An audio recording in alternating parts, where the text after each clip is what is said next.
Well, welcome to 10-Minute Record Reviews, episode 388. And this time, I'm presenting a special episode. It is the 10th in my series of jazz label guides, and it's my pleasure to talk about Atlantic. And this was a video which took some time to prepare because Atlantic is a little bit of a challenge to summarize. They were never a specialty jazz label. They were a generalist label, so you have to pick apart the jazz story. And moreover, what they were as a label kind of changed over time. In their early years, they became the label of the original R&B superstars. And after a few early dabbles in jazz, they went on to create one of the most impressive jazz rosters in the second half of the 20th century. The 1960s saw Atlantic riding the crest of the wave of soul music, the whole explosion of that sound. And that sound was in particular created effectively by Atlantic's artists and by its engineers. Jazz at Atlantic was a major part of the story for a number of decades. It was eventually eclipsed when rock and soul and R&B came to dominate, but the legacy of decades of eclectic, cutting-edge, and sometimes revolutionary jazz records means that Atlantic's place in the pantheon of 20th century jazz labels is secure. In this video, I'm going to do a number of different things. First of all, I'm going to talk about the Ertegun brothers, Ahmet, the label founder, and his older brother Nesuhi, who was behind pretty much every great jazz impulse that Atlantic Records had. I'll talk about the origins of Atlantic and the importance of R&B early on in the label's survival. I'll talk about the shakeup at the label in the mid-1950s, which saw Atlantic get serious about being a jazz label. I'll talk about the great years of Atlantic jazz. I'll talk about how soul music saved the label in the 1960s. I'll talk about the great engineer Tom Dowd, and I'll talk about the sale of Atlantic to Warner's in 1967. I'll also talk about the waning years of jazz at the label, the gradual loss of focus on jazz as the label's rock and R&B and soul catalogs became monsters. I'll offer some visual depictions of how varied the Atlantic catalog is, the place of jazz and all that, and the different kinds of jazz that Atlantic released in different eras. I'll talk about Atlantic's most prolific jazz artists. I'll talk about the different series on Atlantic and its family of labels which feature jazz. And as usual, I'll conclude by offering a number of tips for collectors of Atlantic jazz. The story of Atlantic Records is largely interwoven with the story of two brothers, Ahmet Ertegun and his older brother Nesuhi Ertegun, although the story is not exactly linear. The brothers both hailed from Turkey, born in Istanbul over 100 years ago, Nesuhi in 1917 and Ahmet 6 years later in 1923. Their father, Miriam Ertegun, was an aristocratic Turkish establishment figure who made the strategic choice in the years after World War I to abandon the old Ottoman regime. To make a long story short, he basically picked the winning side in the emergence of modern Turkey and thus avoided being marginalized, or worse, as part of the Ancien regime. His reward for this was a series of diplomatic postings over the next 2 decades. He was an observer for Turkey at the League of Nations, and that was followed by ambassadorial posts in Switzerland, in Paris, in London, and then for the last 10 years of his career in Washington. Growing up in these different cities, Nesuhi and Ahmet, of course, had a variety of musical influences. Their mother in particular played a number of different instruments. The boys had a musical education, but didn't necessarily progress much more than being competent amateurs. Nesuhi, however, was an ardent jazz fan as a teenager. In 1932, his dad took him to the London Palladium to see the orchestras of Cab Calloway and Duke Ellington, which were touring at the time. He was 15 then. When he was 17 and Ahmet was 11, the family moved to Washington. There, for the next couple of years, both boys immersed themselves in the musical sounds of the area. Of course, that was where Duke Ellington was from. There was lots of jazz, lots of blues. But after a couple of years, Nesuhi graduates from high school and he heads off to university in Paris at the Sorbonne. And it's in Paris that he immerses himself in the music of the Hot Club of France and all the great music that was put on by people like Django Reinhardt and others. He returns to Washington on holiday in the summer of 1939, but of course, as that summer wore on, events in Europe took a certain turn, and it was decided that he would stay in Washington and continue his studies in the United States. On his return to D.C., he found that his younger brother Ahmet, 16 at that point, had spent the last couple of years scouring record stores in Washington for jazz records and blues records by black musicians whose music had largely been overlooked by the record-buying public. And in the next 5 years, the Ertegun brothers basically went on a music buying spree. They bought something like 20,000 or up to 20,000 78s, jazz and blues. And here's a picture in around 1940 of the two young men in the record room, so-called, at the Turkish embassy. If you're counting, they're accumulating records at about 10 a day, which is nice work if you can get it. As sons of the ambassador, they of course lived a fairly A-list life in Washington, but they also went to lots of jazz gigs and blues gigs. And in and around there and elsewhere, they had their eyes open to the basic facts of social life in America in the 1940s, and in particular the contrast between the contribution to American life which Black musicians were making and the way in which Black musicians were treated, the denial of basic human rights, and so on. This was a lasting and frankly formative memory for both boys. As Turks and non-Americans, they were of course outsiders in America themselves, and as such they found it easier to befriend Black artists than did a lot of white Americans, and they got to know people like Cap Calloway, like Ellington, like Jelly Roll Morton, and their interest in and knowledge of that world continued to deepen. But around the end of the war, this whole idyllic lifestyle they were leading came to an end because Nesuhi and Ahmet's dad dies in November 1944. The war, of course, comes to an end less than a year later, and in 1945, their mother and the rest of the family decided to pack up and move back to Turkey. But Nesuhi and Ahmet decided to stay in America. Nesuhi, in fact, had already moved to Los Angeles in 1944, and I'll pick up the thread of his story in a little bit. But right now, let's stay with Ahmet, who decides to stay in Washington. He's a student taking philosophy at Georgetown University. He's still going to gigs and scratching his musical itch, but at 23, he now needs a proper job. For a number of years, Ahmet had dabbled in what you might call do-it-yourself or hobbyist record producing. His mother had actually bought him a primitive record-cutting machine as a teenager, which I guess basically reflects his complete obsession at that point with the music business. And while that machine doesn't necessarily result in much product, it's in the music business that he decides to make his first forays professionally at the age of 23. In 1946, Ahmet makes friends with a guy called Herb Abramson. And Abramson is two things at this point. He's a student of dentistry, and he's also an A&R man for National Records, and that's not really a combination you see too often, but the dentistry theme is going to return very shortly.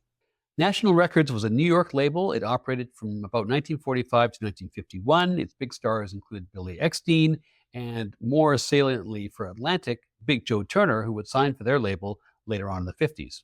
When he became friends with Ahmet in 1946, Abramson was basically thinking of leaving National Records, and he did, and he founded Jubilee Records. But he ended up not being that keen on it because the roster of acts they had were basically pop and novelty and other non-jazz records, and he was a jazz fan.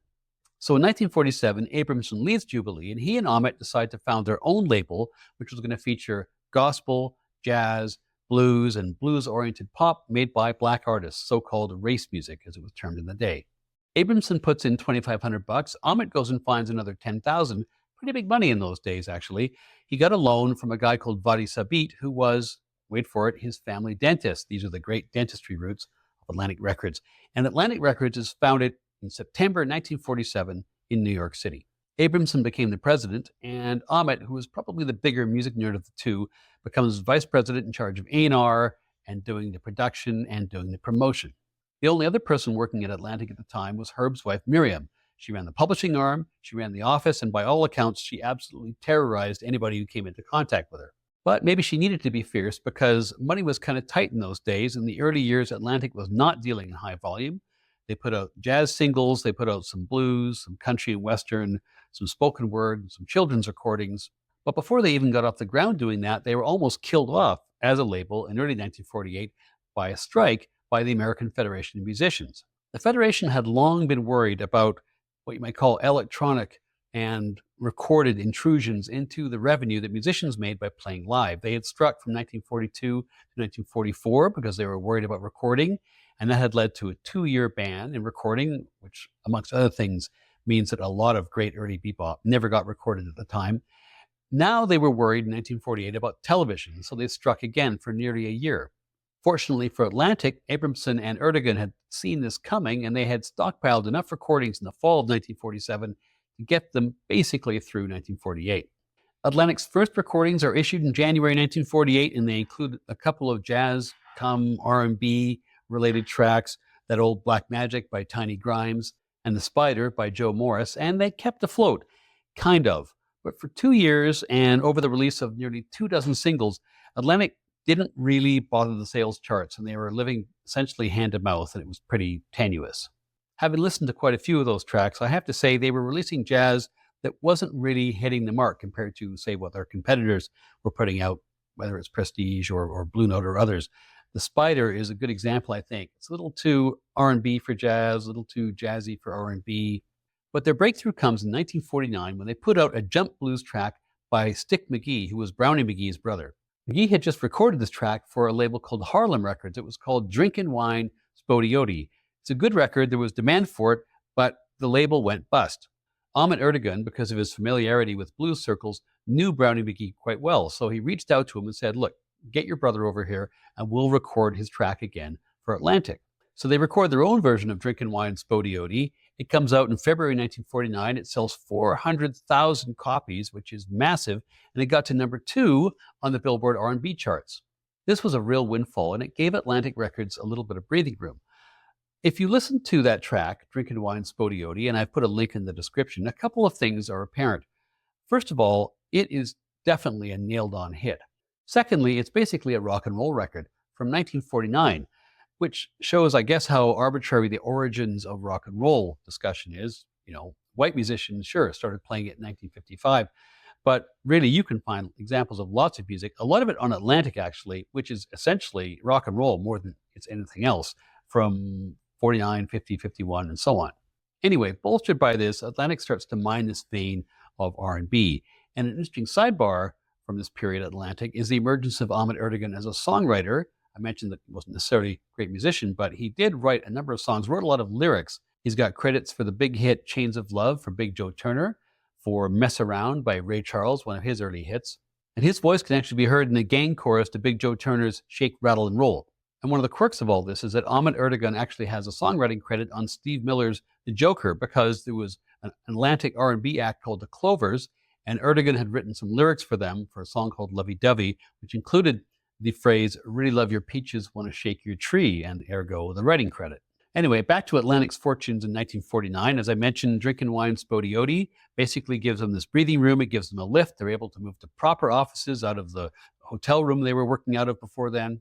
They had been at 301 West 54th. And then a year or so later, they moved to 356 West 56th.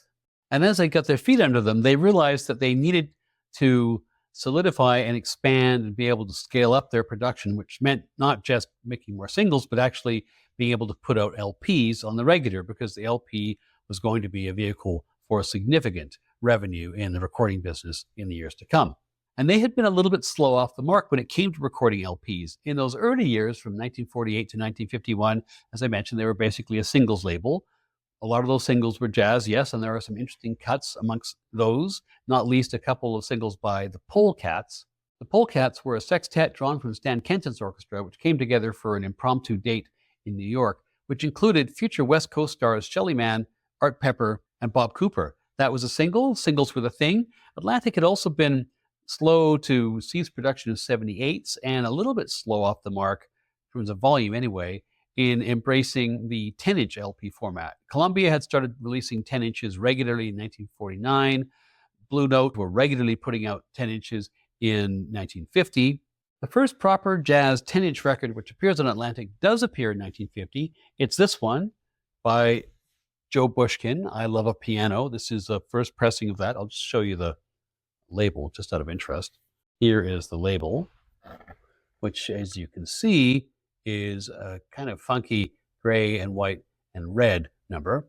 But the 10-inch format wouldn't feature regularly on Atlantic until about 1952. From 1952 to 1954, Atlantic's 10-inch releases included records by Billy Taylor, by Don Byas, Earl Hines, Errol Garner, Mary Lou Williams, Sidney Bechet, Jack Teagarden, Dizzy Gillespie, Johnny Hodges, and the wonderful Sarah Vaughan. Now, I have to say, a lot of great artists here, but in fairness, not all of this was cutting-edge stuff. It sold moderately well, but you wouldn't necessarily accuse Atlantic of being at the forefront of jazz in 1950, 51, 52. Nevertheless, they're making money, all good, I guess, but then Uncle Sam intervenes in 1953, and things at Atlantic change. In February 1953, Herb Abramson is drafted into the U.S. Army, and he goes off to Germany, where he serves, yes, as a dentist in the Army, while remaining president back home at Atlantic on full pay. He comes back in 1955, bringing with him, much to the consternation of his wife, a pregnant girlfriend. Things end up getting a bit spicy in the office, as you can imagine, and Herb also doesn't get along too well with Jerry Wexler, I'll talk about him in a second, who had come in while he was gone. And Herb ends up being given Atco Records, a sub-imprint, basically focused on rock and roll and pop and soul. and so on, but a little bit down market, I guess, to essentially keep him out of the way. And he does that for a couple of years, eventually gets bought out and moves off stage. When Abramson had gone to Germany, Ahmet had reached out to a guy called Jerry Wexler, as I mentioned, who at the time was writing for Billboard. And he's the guy who actually invents the term rhythm and blues as a substitute for race music, which was what black pop was basically known as before then. Wexler buys into the company, he becomes vice president, and his arrival really, certainly viewed in retrospect, cements Atlantic's future position as the leading R&B label in America. Critically, Wexler understood the alchemy between jazz and blues, which would lead not just to the R&B, which was already coming out in Atlantic, but rock and roll, the soul explosion in the 1960s. He ended up creating huge crossover careers for people like Ray Charles and Joe Turner, Aretha Franklin. Ray Charles, of course, had been signed before Wexler arrived in 1952, but he didn't really lift off at the label until 1954, when he starts to bring some gospel sounds into his band, and Wexler says, this is it, this is going to take off, and they record I Got a Woman, which was a huge hit for Ray and basically the liftoff point for soul music. Both Ahmet Ertegun and Jerry Wexler, with their encyclopedic knowledge of black music, could see what was happening in America in the mid-1950s. They could see that R&B artists were making great songs, but that white musicians were then re-recording them for more money, greater chart success, and so on. They predicted the rise of rock and roll as early as 1954. They had an article in Cashbox basically saying this. Ironically, despite how perspicacious they were not successful themselves at creating any white rock and roll pioneers in the mid-1950s, but they did, however, try and sign Elvis unsuccessfully. What they did do was convert many R&B artists and blues artists who had been relatively successful in the black musical world, but not that successful broadly, into crossover successes with white audiences starting in about 1955. This includes people like Ray Charles, Laverne Baker, Big Joe Turner, Ruth Brown, the Chords, the Clovers, the Coasters, the Drifters, and Chuck Willis. And as Atlantic's success in R&B boomed in these years, 1955 to 1960, its jazz fortunes were about to lift off as well. Now, the phenomenal success of Atlantic Records in selling R&B and soul, and later on in selling rock records, and the prominence of Ahmet Ertegun and Jerry Wexler in the public and critical imagination means that it is that R&B and soul and rock story that basically dominates most histories of Atlantic Records. Ray Charles, Ruth Brown, Bobby Darin, Wilson Pickett, Aretha Franklin, Crosby, Stills and Nash, Led Zeppelin, that is some pretty high-octane and lucrative music. In the shadow of all this, Nesuhi Ertegun's arrival in 1955 to take charge of the jazz division at Atlantic is typically treated as a sidebar to the main Atlantic Records story. But in fact, it's that story which is the focus of this video. Of course, Atlantic Records had been a jazz label of a kind right from the very start. Both Ahmet and Herb had been jazz fans as much as they were blues or R&B fans. But prior to Nesuhi's arrival in 1955, it's hard to argue that Atlantic's approach to jazz was particularly cutting edge or all that interesting. Artists like Earl Hines and Errol Garner, Meade Lux Lewis, Pee Wee Russell, Johnny Hodges, Wilbur DeParis, these are all people from the swing or Dixieland traditions. Now, there are some exceptions prior to 1955. I showed you that record by Joe Bushkin. There's also some very creditable records by Mary Lou Williams and obviously by Dizzy Gillespie too. There's a couple of Dizzy records in there. But if you compare them to Blue Note or to Prestige or out in the West Coast to, say, Contemporary or Pacific Records, Atlantic's jazz output in the early 1950s is pretty meager and I would say not particularly remarkable. Of course, this all changes with the arrival of Nesuhi Ertegun. Now, I'd mentioned some of his earlier story before, since he arrived in Washington in 1934, his immersion in the local music scene.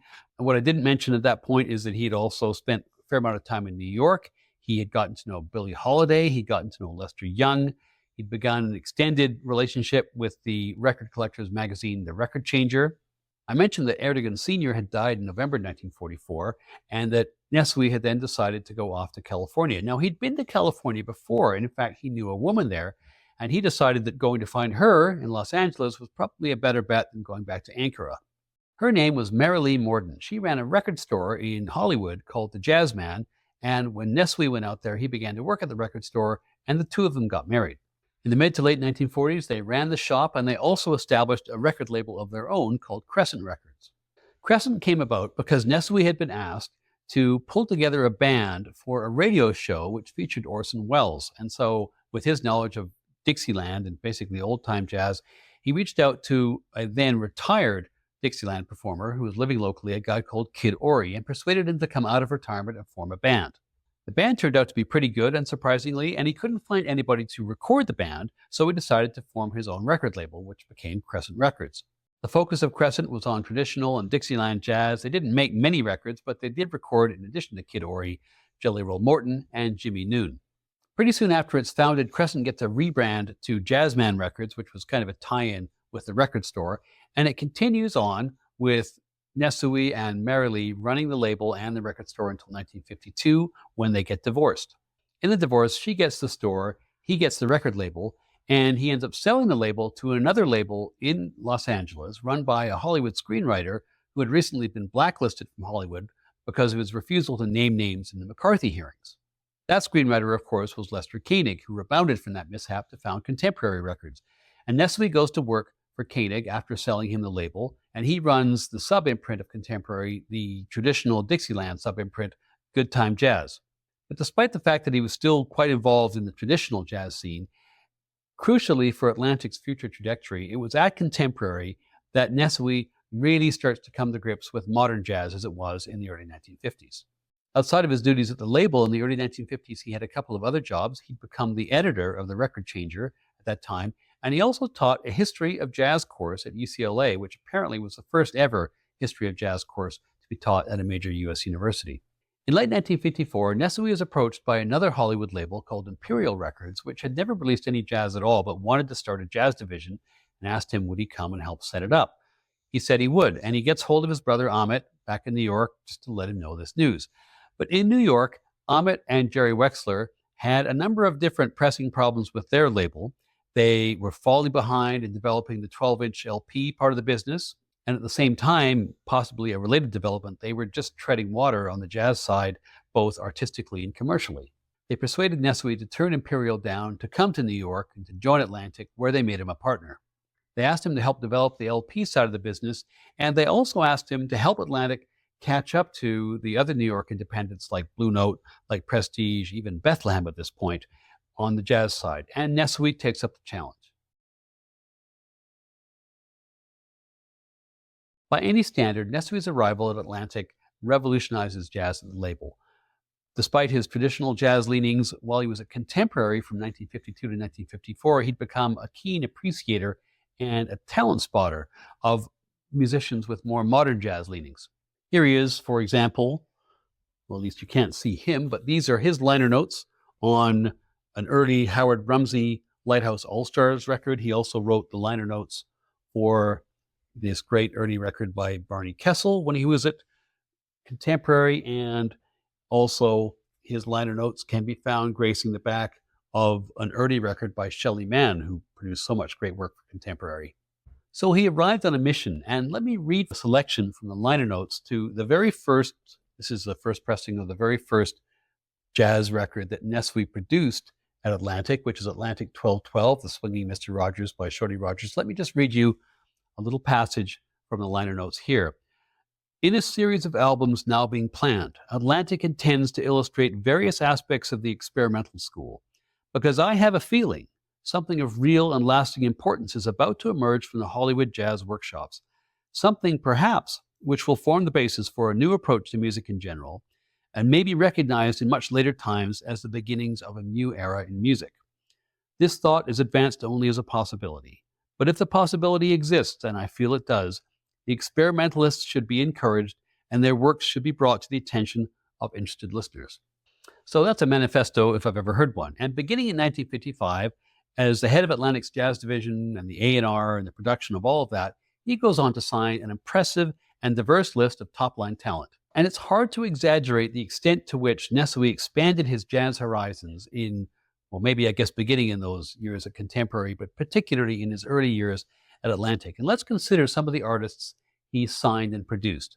Two good examples of this would be Mingus and then a little later on Coltrane, both of whom, while they were at Atlantic, were creating edgy, genre-stretching records, including some of the fiery work which Mingus produces with his jazz workshop like Pithecanthropus erectus, arguably a record where modal jazz makes a debut well in advance of when Miles is credited with doing it.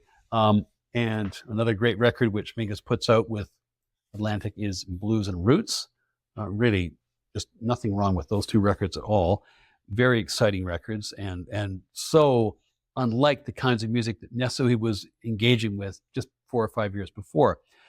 Coltrane arguably spent his most dynamic, creative, and commercially viable years at Atlantic rather than at Impulse. I guess he sold a lot of records at Impulse too, but it was arguably his most exciting time in the arc of his career.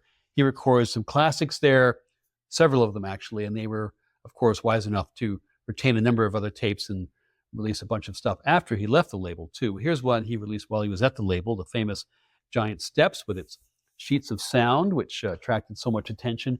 And this one, maybe not always getting the press of my favorite things or Giant Steps, but a favorite of mine, Ole Coltrane.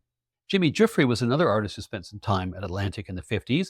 He spent his own time there edging towards his own form of more third streamy avant-gardism at Atlantic, but he was still probably more accessible than those two. Here's a later repress of something which was known originally as the Jimmy Giuffre 3 as a record, but I got this one because I love the cover, which features the great composition, The Train in the River. Lovely stuff. And in 1959, Nesuhi also signed one of the most controversial jazz musicians in history, an avant-gardist from the West Coast who had previously recorded for Les Koenig at Contemporary. That, of course, was Ornette Coleman, whom Miles Davis considered to be emotionally disturbed when he went to a gig of his in New York. Here are a couple of these. I absolutely love this cover. This is actually a London Records pressing of Atlantic Records sleeve, but that has got to be one of the most gangster covers of a jazz record ever, including Charlie Haydn just bringing it in the corner of the shot there. And this declarative manifesto of a record, The Shape of Jazz to Come, both of these were put up by Atlantic, not exactly risk-averse releases, but now considered part really of the canon of free jazz in the late 1950s and early 1960s. And of course, it was in Atlantic that Coleman releases his famous double quartet record, Free Jazz, which really puts the cat amongst the pigeons. Nesuhi Ertegun also signed Rahsaan Roland Kirk from Mercury in 1965, and arguably it's at Atlantic where the peak years of Kirk's career are documented. Some examples of the great music that Kirk made at Atlantic include Here Comes the Whistleman from 1967, one of my personal favorites, The Inflated Tear, just such a good record. And then a little bit later on, I think this is actually the 70s, is it? Yeah, 72, Blackness. Again, all winners here. You can see the truly excellent cover on this particular record. And while I'm on the topic of record covers, I should point out that just like Creed Taylor at Bethlehem Records and then later on ABC Paramount, Nesuhi Ertegun was determined to have the packaging of Atlantic Jazz Records match the improved quality of the contents. So just look, for example, at the quality of the cover and the packaging of this Dick Katz record, Piano and Pen, which is Atlantic 1314. Absolutely gorgeous. And another good example of this is a record by Chris Connor, He Loves Me, He Loves Me Not. This is 1240. Again, just look at the lamination. This is a record which is, whatever it is, 60 odd, maybe nearly 70 years old. And just look at the condition of it all those years later, which is fantastic. Ertegun also signed and nurtured soul jazz artists in the 1960s, both new signings but also encouraging crossover work from existing stars. And this includes people like Hank Crawford. It includes the sax player Dave Fathead Newman, who was a sax player in Ray Charles's R&B outfit, and of course Ray Charles himself, who has these excellent instrumental dates in the early 1960s, which these days are almost criminally ignored. Here's a good example of that, The Genius After Hours, which is, again, one of his club dates, I think with a trio, if I'm not mistaken. Yeah, pretty much. And in that soul jazz lane, under Nesuhi Ertegun, Atlantic's jazz division in the 1960s was also able to lean on the powerhouse soul and R&B capacity of the label, which had been developed in particular under Jerry Wexler.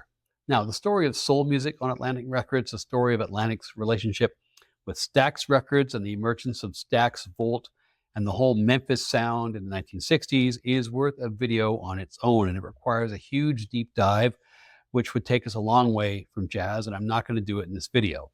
But it is important to point out that the soul music bonanza, which was caused by the relationship between Atlantic and Stax Records in Memphis in the 1960s, basically saved Atlantic's bacon. Atlantic had been riding high in 1960, but then both Ray Charles and Bobby Darin, who were some of their biggest sellers, responsible for about a third of their revenue at the time, left the label, and suddenly they were looking at potential bankruptcy. But it was Stax Records to the rescue, because hits like Booker T and the MG's Green Onions in 1962 saved the day and kept the money flowing. The soul connection, of course, then leads to plenty of crossover jazz and soul work involving the Stax House Band, which was a fantastic band. One really good example of this is the work done by Atlantic's lecherous flute stimulator, Herbie Mann, who went down to Memphis to make a couple of great records, at least two, I think, one of which is Memphis Underground, and the second is the rather more notorious and hirsute Push Push. But both of those are great examples of really bringing together several different traditions into the same studio. And the net effect of all this cross-pollination of blues and soul and R&B and jazz at Atlantic is that you can really feel the quality, the electricity, the energy of a lot of these records, where so many different really skills were being brought to bear in the 1960s, in the 1970s on soul jazz records on Atlantic. Now, of course, Prestige and Riverside put out plenty of soul jazz records as well. But to my ears, the Atlantic soul jazz output is distinct and elevated in its quality purely because of the soul music chops of the production team. And speaking of production, it's probably appropriate at this point to mention Atlantic's ace in the hole, the recording engineer, Tom Dowd. Tom Dowd was kind of a remarkable human being. As a physics graduate student at Columbia in New York in the mid-1940s, he ends up working on the Manhattan Project. He observes nuclear tests in the Pacific and so on. But he abandons all that, probably wisely, I suppose, for the music industry, and he becomes a recording engineer. And it's the recording studio where his great contributions to humanity occur. His first hit record that he's involved in engineering comes in 1950. It's by a singer called Eileen Barton. It's put out on National Records. It's called If I Knew You Were Coming, I'd Have Baked a Cake. He began to get a bit of work here and there for Atlantic, but Ahmet didn't really like him initially because he didn't like the way that he looked. Eventually, however, he came around, and Dowd ends up having a decades-long relationship with Atlantic as an engineer and also later on as a producer and talent spotter. He soon moved from being a contract-to-contract guy to a regular employee, and he was a major innovator, perhaps the greatest ever innovator from an engineering perspective in the studio. One of the ways in which all of us have benefited from his work is the way that bass is recorded, which he did by recording the bass much more directly than was typical. And so that fat bass sound that you get on Stax Records from the 1960s, that's Tom Dowd.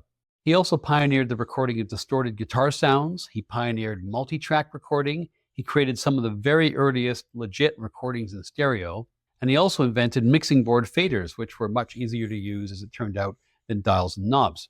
His early stereo work actually predated the ability of the record business to produce stereo records in anything like an efficient manner.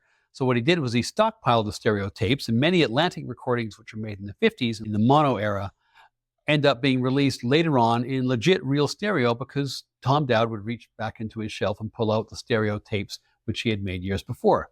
Anyway, all these things add up to really great sounding records. And so if you're wondering why records like this one, like Lee Konitz with Warren Marsh, which is a record that I particularly am fond of, or this lovely record by the Modern Jazz Quartet, again, look at that lovely cover on this, but sound on that, or the sound on Wilson Pickett's great records in the 1960s. If you're wondering why those all sound so good, the answer, pretty much in a nutshell, is Tom Dowd.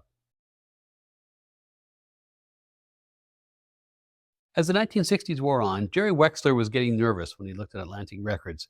He saw what was happening to a lot of independent labels that had started in the 1950s. They were either going broke or they were getting swallowed up. Ahmet Ertegun didn't want to sell up, and so Jerry starts to work on Nesuhi. And Nesuhi was more receptive because, being the jazz guy, he could see the atrophying of the jazz world. He could see jazz becoming more and more of a niche product, he could see all the old independent jazz labels being bought up or withering or otherwise disappearing off the map. And so he was receptive to the idea that they should maybe sell up. Once Jerry had persuaded Nesuhi, Ahmet basically was facing 2 against 1, so he agrees.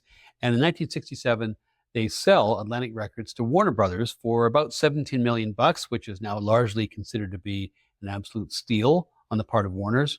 Crucially, though, in a development which was distinct from what happened at some other labels, particularly I'm thinking of Impulse or perhaps Blue Note or other labels where the continuity of direction was gone once the sale happened, this deal allowed the Atlantic executives, Ahmet and Jerry and Nesuhi, to retain functional control of the label. They basically became a division of what would soon become Warner Elektra Atlantic, or WEA Records. Wexler stuck around for a few years, but he was also getting a little bit disenchanted with the way the music business was going. He saw the waning careers of some of the soul artists that he had nurtured over the previous decade. He was not at all keen on all the new white rock acts that were coming to populate the lion's share of Atlantic's business in the early 1970s, so he bows out. At this time, too, in the early 70s, Nesuhi is starting to have interests which are a little bit more corporate and broader than, his mandate of revolutionizing jazz, which he had done in 1955. So he got more involved in the corporate tree at WEA. He got involved in the international marketing aspects of things. His active recording credits in the 1970s become much more sporadic, and jazz records as a whole on Atlantic, having increased in the 1950s and 1960s, start to wane in the 1970s. Atlantic, of course, was doing anything but waning in the 1970s. They'd signed Led Zeppelin in late 1968. They were also behind the Rolling Stones' creation of their own boutique vanity labeled Rolling Stones Records, as they were with Led Zeppelin's boutique vanity label Swan Song Records in 1974. Atlantic had Emerson, Lake and Palmer. They had Yes. They had Crosby, Stills and Nash. And later on, they had AC/DC. They had Foreigner. And on the soul and R&B side, which had been a strength forever, they had Aretha Franklin. They had Roberta Flack. They had Chic. They had Boney M. They had Sister Sledge. So in the 1970s, going to the 1980s, Atlantic were huge globally. But jazz, while it was still there, was not part of that growth pattern. There were still a number of jazz mainstays on the label in the 1970s, including people like the drummer Billy Cobham, Gary Burton. There's Gary's cheeky little album cover for Throb. Eddie Harris, the prolific Herbie Mann, who made something like 40-odd records for Atlantic in the course of his career. Jean-Luc Ponty, Keith Jarrett, Les McCann. I have the Les McCann record here. There were quite a few that he put out, some with Eddie Harris, some on his own for Atlantic. This is a good one. In the kind of soul jazz funk lane, Manhattan Transfer, the Modern Jazz Quartet, which kept going through the middle of the decade, Mongo Santa Maria, Narada Michael Walden, Passport, Roland Kirk, Yusuf Lateef. Here's a great Yusuf Lateef record from the 70s. He actually had some very nice stuff that came out on the label. Ray Charles and others. So they weren't exactly lacking for stars in the 70s on the label, but you have to say that many of these were artists who had already established themselves and kind of set their path in the 1960s or even in the 1950s. There were some new fusion talents signed, but not that many. This was partly, I would say, due generally to the withering of jazz as an art form, or at least as a popular art form in the 70s, but also due, I would say, to the fact that the real source of energy at jazz for the previous 20 years at Atlantic, Nesuhi Ertegun, had essentially moved himself upstairs. In addition to his corporate work, Nesuhi, along with his brother, had also branched out to non-musical interests in the 1970s. He and his brother were key investors in bringing the New York Cosmos to the North American Soccer League. They brought Pele and Beckenbauer and other major international soccer stars to New York. Ahmet was basically the last original member of the band who had his hands on the handlebars at Atlantic, and he was going full steam ahead. But at Atlantic, the focus was now on rock and roll, it was on soul, it was on disco. And by the 1980s, jazz was basically reduced to being an occasional feature of the Atlantic catalog. So that brings part one of this video on Atlantic Jazz to a conclusion. In part two, I'll start off by giving an overview, kind of a visual depiction of the place of jazz in Atlantic's discography and the way in which jazz changed over time. I'll talk about the different series that featured Atlantic Jazz and what to look for. I'll talk about some of the label lore, and I'll offer, as usual, my tips for new collectors of Atlantic Jazz. Thanks for watching this part, and I'll see you in part 2.